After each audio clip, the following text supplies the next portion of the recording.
up mga kasindero? Ito nga, may i-share na naman ako sa inyo. Ito ay Chevrolet Malibu 2019 model.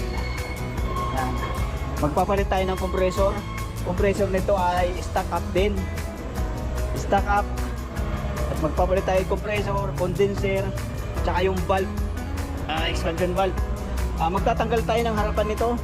Tatanggal tayo ng bumper kasi nga itong bakal na to natatanggal din sana. Ang problema ito bakal din, ayan, nakakabitan nito. So kailangan natin tanggalin yan. Harap na lang tatanggalin natin kasi nandito banda yung ano nun, condenser na sa unahan. Tingnan nyo, nakalubog oh. Yan, lubog. Masyadong ano rito sa unahan. Kaya nandito na yung condenser niyan. Pag tinanggal natin yung unahan, madali nang tanggalin yung condenser. So ayun, tatanggalin ko muna yung harapan mga kasindero.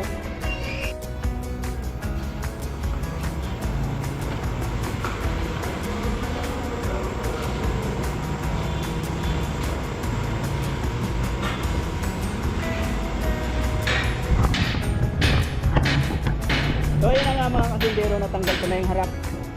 Ang daming tornilyo. Ayan yung mga tornilyo niya oh. Maliliit. So ayan na nga mga kasindero. At ito yung condenser. Magtatanggal pa tayo nitong bar na ito. Pero madali lang. Ang daming dumi oh. Dumaan siguro sa baha ito. So yun na nga, tatanggalin na natin yung condenser tapos yung compressor.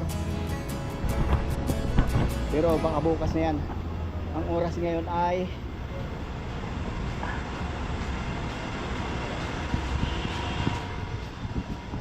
alas 9:22. Pwede pa, may oras pa. So yun na nga mga kasindero, yung compressor ayun sa ilalim. Pero maluwag yan sa pag tinaas natin itong sasakyan, yung sa ilalim maluwag. Ito lang mga hose na ito ang medyo mahirap tanggalin. Pero kaya yan. So yun, tatanggalin na natin yan.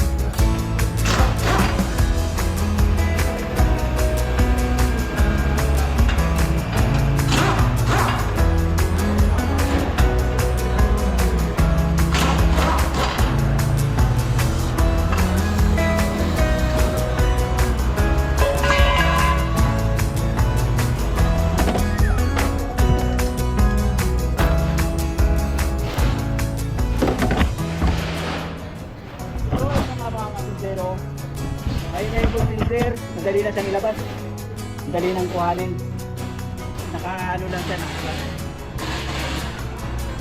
tanggal lahat pati yung ilalim dito, ayun, pinakailalim yan, baka yun. Ito nga pala, may tornilyong ano dito, yan. Tapos itong dito nakasabit na lang yan, tapos dito may tornilyong ito. May tornilyong 7 naman yan dito. Tapos nakasabit na lang to. Yan. Ganon din sa kabila. So ito na nga mga kasindero. Ayan. Dito lang naman yung mga fittings niya. Ayan.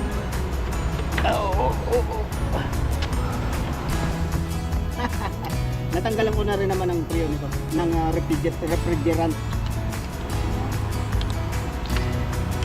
Natanggal ko na rin yung tornilyo. At ito yung kanyang refrigerant pressure switch.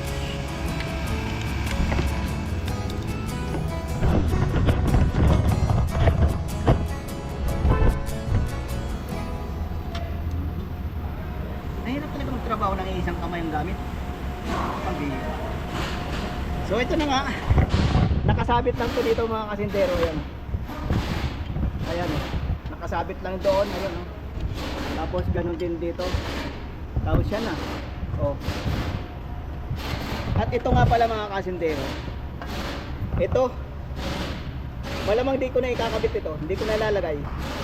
Titingnan ko mamaya kung anong gamit nito kasi umi-standby dito yung mga basura, yung mga ano, ayun no, kanina nakita nyo naman kanina sa video, may mga basura na kano rito naka-standby, hindi rin maganda. Kaya tanggalin na rin natin yan kung hindi rin lang naman ano, kung wala rin lang naman gamit. Oo, walang gamit kasi nakasabit naman dito yung ano yun. Ito. Tapos dito naman, ito. Kaya wala itong gamit. Huwag na natin ikabit. Oh, tingnan nyo yung dumi. Mga lupa. Ayan oh, tingnan nyo. Oh. Ayan. Diba? Kung wala yun di sana ililipat lang ng hangin yan mga yan. So yan na nga. Susunod natin tatanggalin na yung compressor. Pero bukas na yon. Dahil oras di peligro na. Hello po mga kasindero, magandang umaga. So ito nga mga kasindero, babalikan ko na itong ginagawa kong Malibu. At ito nga yung compressor. Yung compressor. Maluwag siyang ilabas dito sa ilalim. Yan. Mahirapan ka lang kung wala kang lifter. May dalawa siyang wire para sa solenoid at sa clutch. Tapos yung ano, yung pipe. Natanggal ko na tornilyo niyan eh. Oh, tumulo na. Tingnan nyo yung ano, sanction tsaka yung discharge. Yung malaki, malinaw yung kanyang ano, malinis. Pero yung maliit, tingnan nyo, yun yung sobrang dumi, ang itim. Kaya nag-stack up yan eh. Stack off. Ala, merong ano, tawag dito, silicone. Silicone ba to o ano? Basta silicone. So ito na nga mga kasindero, magpa-plastic na tayo. Natanggal ko na yung compressor. Ayan, sira na naman, stack up pa. Kung class lang sana yung sira at hindi siya stack up, magagawa ng remedyo. Yan. Kaya palit na lahat yan. Compressor, condenser, expansion valve, at linis. Tapos yan, magpa-plastic na tayo. Sasahugin natin yung unang patak.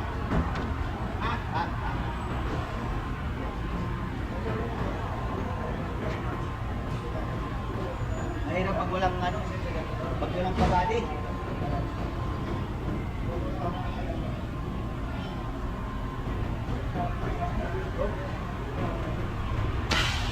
Oh.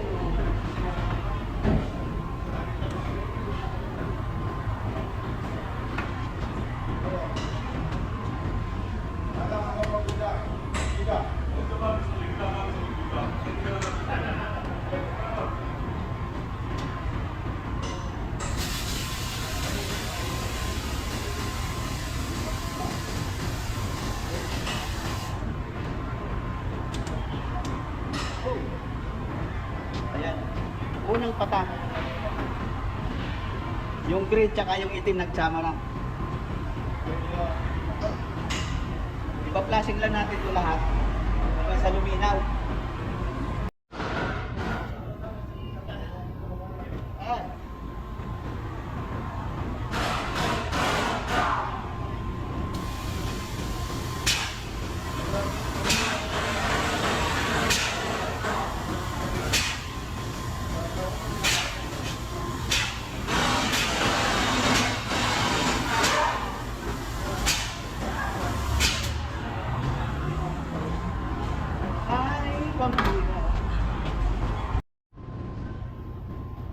So ito na nga mga kasindero, malinaw na.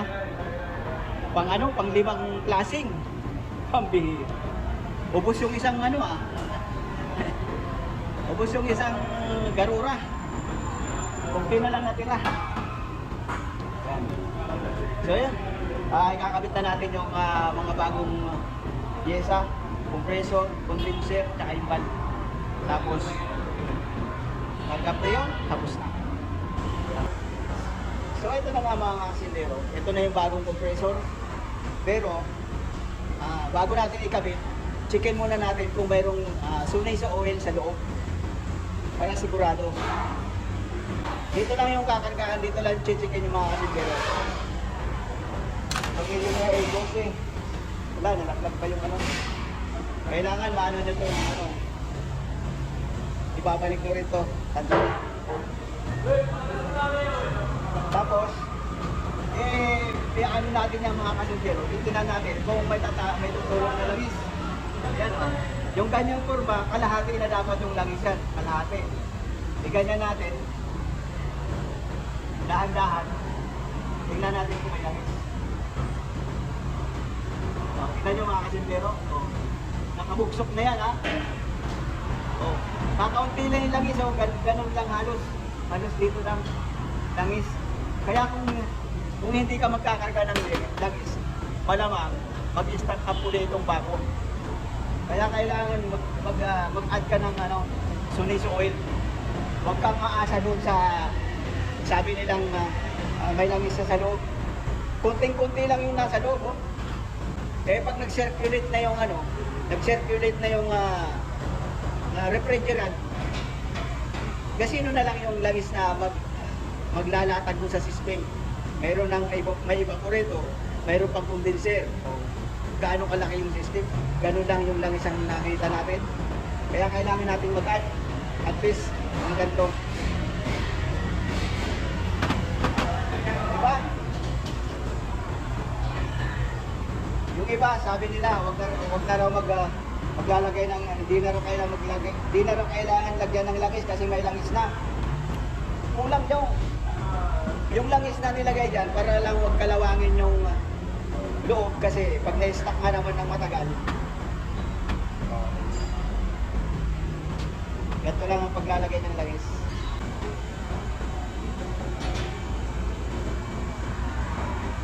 Hindi na kailangan ng impuno.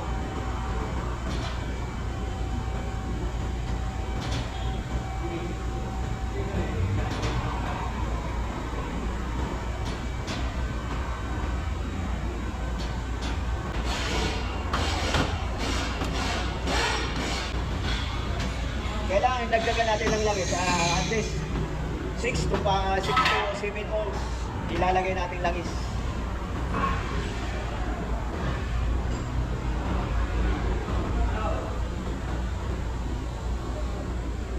Medyo sobra ng konti ang langis, okay lang yun. Walang problema. Wala yung sobrang-sobra. Okay na yun. Tingnan natin ang level.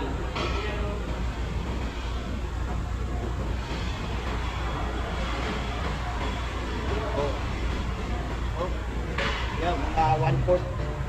Okay na yun mga kasindero.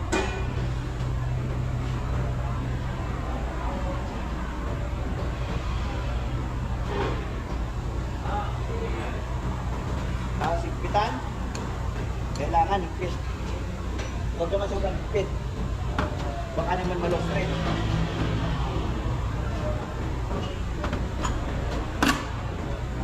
At nakabit ko na nga rin pala yung condenser natin. Yan. Ibinalik ko rin yung plastic na yung grills. Kasi mahirap na mahirap magpaliwanag. Sabihin nila, bakit nilagyan ng yan, kumpanya. So yun, kakabit ko na yung compressor, tapos bubuin na natin, tapos karga na ng preyon. So ito na nga po mga kasindero. Pinakargahan ko na ng preyon. Malamig na malamig siya. At yung kanyang reading maganda. Ayan.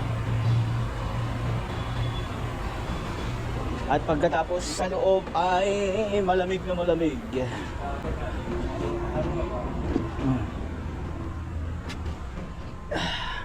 Ayan.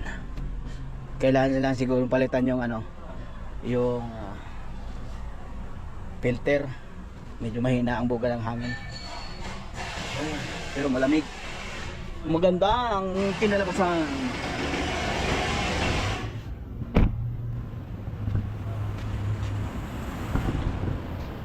So ayun na nga po mga kasindero. Natapos na natin itong Chevrolet Malibu 2019 model. So ayun. At so yun na nga mga kasindero, hanggang dito na lang ating vlog. At maraming salamat na lang sa inyong mga nanonood. At sa mga hindi pa nanonood, manood na kayo at maraming salamat sa inyong lahat. So yun na nga mga kasindero, maraming salamat sa inyong panonood. At sa mga hindi pa nagsasubscribe, Asintero TV lang po.